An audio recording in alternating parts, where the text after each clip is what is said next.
All right, what is up? Welcome back for another awesome episode of the Fit 40 podcast. Today, we're going to be talking all things macros. Okay, now I know I did a bit of a touch on this topic about a week or two ago, but I've had a couple of questions since then. I actually had one of my clients reach out and ask if we could take it to that next level and get information. He said, basically wanted macro ratios for the following: maintenance, weight loss, muscle gain, strength training days versus off days, and maybe related to reverse diet or GLP-1s. So naturally, I'm like, hey, you know what? We're going to do a full episode on this. I'm going to go in depth and we'll talk about it in detail so you know exactly what you need to know. So let's jump in. Actually, pause. Take a second, go ahead and follow or subscribe wherever you're watching or listening so you don't miss another episode. Now we can get going. All right. So, macro ratios, what should they be? In a nutshell, we want our protein to be about 0.7 grams per pound of body weight. So just take your body weight in pounds and multiply it by 0.7. You want about that many grams of protein. And everything I'm about to say when it comes to protein, fats, carbs is plus or minus 10 grams. That way you have some sort of a window and you don't need to be perfect with this, but we're going to talk about that a little bit more in a sec. Or if you have access to a DEXA scan or an in-body scanner, 1 gram per pound of lean body mass is also typically a pretty good number. Then next thing we want to focus on is fats, because fats, we need to have a certain amount in our diet. We can't just put it at 0 and be like, I'm going to eat all the carbohydrates. That's not how this works. Okay. So fats, we need at least 20% of our diet to come from fats. And I like keeping a ratio of about 20 to 35%, assuming we're not doing a keto style diet. So unless you're doing a ketogenic diet where it would go up to like say 50, 75, maybe 80%, like assuming we're not doing that and we're doing a more balanced approach, that's where I would keep it, is about 20 to 35%. And then carbohydrates is whatever the heck is left with your calorie number. Okay. Now, I'm not a big fan of using ratios for macros because they mess up the numbers. It really just depends. Do we have X amount of protein in the diet? How much fat are we getting? And how many calories are left for carbohydrates? That is it. Anybody who tells you any different is overcomplicating it and potentially giving you false advice. So, not a huge fan. And it also can tend to lead to an unhealthy obsession with numbers, saying, oh, if I don't hit this perfect amount of fat, this perfect amount of carbohydrates, then I'm not doing it correctly. Even though if you're hitting your protein goal and you are hitting your calorie goal, the body weight is going to move in the direction you want, and your body composition is most likely going to be the exact same, regardless of the carbs and the fats. Okay, the big difference is energy levels and goals.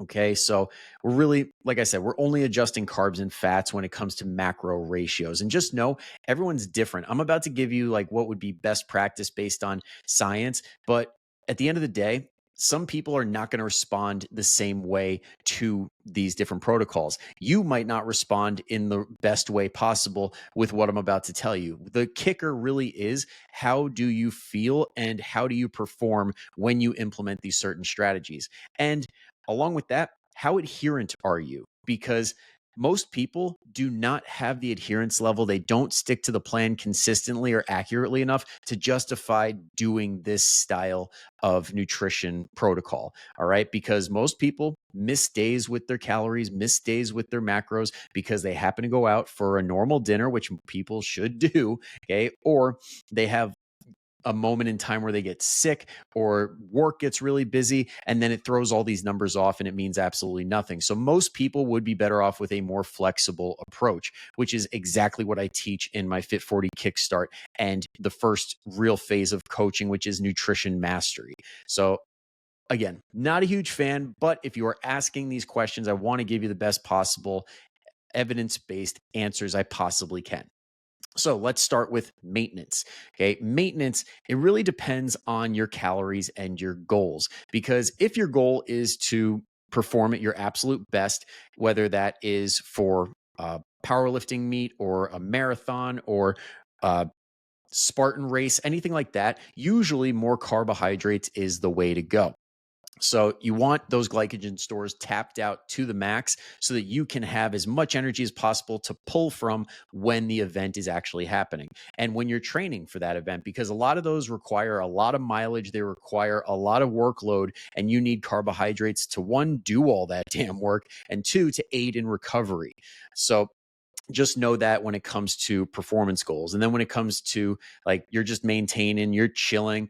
Like I said before, it really does not matter what your fats and your carbohydrates are when your protein and calories are where they need to be. So if you're just trying to maintain and not really do much else and you're really happy with where you're at, then let the day determine where your carbs and fats end up, and just hit the basic numbers like protein and calories, and make sure that we're not going too low on the fats most days, because you don't want to fall into that category of people who go so low in fats that you're now experiencing like hormonal issues, for example. But we live, at least in the US where I'm talking from, we live in a society where fats are very easy to come by and you have to actually actively avoid them. So that's probably not going to be a big concern. Okay, next is muscle gain.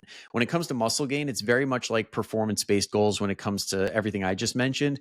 When it comes to muscle, you want as much glycogen in your muscles as humanly possible for when you are training. So you want to go higher on the carbs, lower on the fats. The traditional split for a lot of bodybuilders, like professional level bodybuilders, is right at that 20 to 25% mark with the fats, and then loading in as many carbohydrates as they possibly can with the amount of calories that they are allotted. So go heavy on the carbs if that's the case. And that's also really good too if you are trying to shift focus. Like, let's say you lost a bunch of weight and now you're trying to put on a bunch of muscle. You're trying to now fill, say, you have a little bit of loose skin, or you're trying to tone up. Going for the muscle gain approach would be the most ideal. Now, just know when you do that, when you do add a lot more, a lot more carbohydrates, that also comes with a lot of water, because water binds to glycogen. So there might be a little bit of water retention. There's definitely going to be some weight gain. So if this is the case and your goal is to gain muscle, focus on maintaining inches around your waist and even your hips and your neck. Like, those are the three spots I always look at. Maintain that. Maybe in the hips, allow for a little bit of growth, especially since that's like your booty. But anyway, we'll just say waist and neck. Make sure they stay about the same. And then if you gain weight and those inches don't budge, you can safely assume, hey, I'm building muscle. I'm not building fat. Because when we put fat on, it's usually right in that abdomen area first. So if it's not hitting there first, it's probably not hitting anywhere else, most likely. People are different. There will be somebody that breaks that mold, but most people, which is probably you, will experience what I just talked about.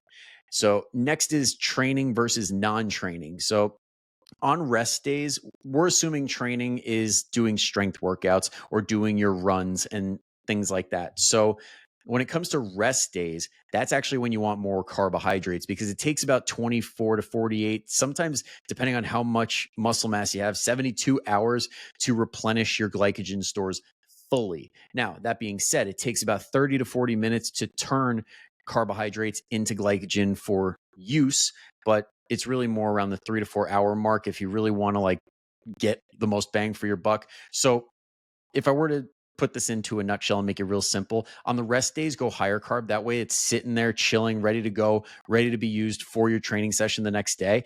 And then even though you're eating less carbohydrates on the training day, eat them around your training window. So like I said, you got 30 to 40 minutes or even that 3 to 4 hour mark. So let's say you're having like a midday training session, have a solid breakfast and maybe even a pre-workout snack about an hour out, and then that meal like 2 to 3 hours out, and have some carbohydrates in there. And then immediately after you're done, whatever that next meal is, have some carbohydrates there. Because now, are you going to be using those for your next session? Yes, but more of those carbohydrates are going to be used for things like recovery. Like I said, with the glycogen comes water, and with that water comes hydration. And when your cells are hydrated, they operate better and they do everything at a higher rate. So things like muscle recovery and things like that get aided by eating carbohydrates.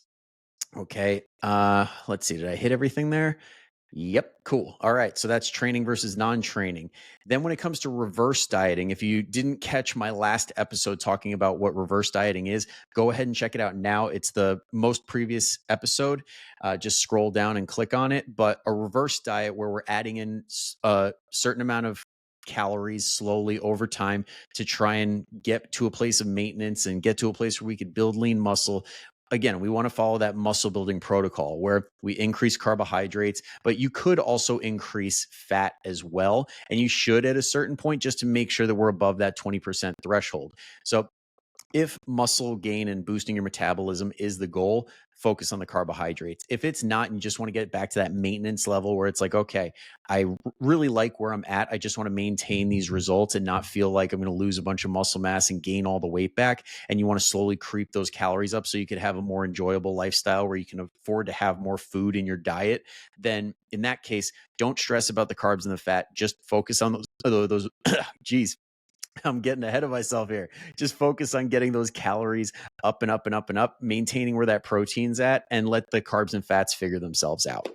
And then last but not least, I wanted to touch on GLP-1s and bariatric surgery too, because they kind of play off each other in the way that I would personally handle it as a coach. But what I'm about to say is not to be taken as medical advice. Always go and consult your doctor. Okay. Consult your doctor, your physician, with anything that you are going to be doing when it comes to nutrition, strength training, anything like that. Always run it by them, because if you're taking medications or you have certain health complications that put you at risk for something, then what I say could be the potentially worst thing ever. But that being said, if it's okay with your doctor and you want to give these a try, try this. Okay. You can potentially do better with higher fat when it comes to GLP-1s or bariatric surgery when it comes to your macro ratios.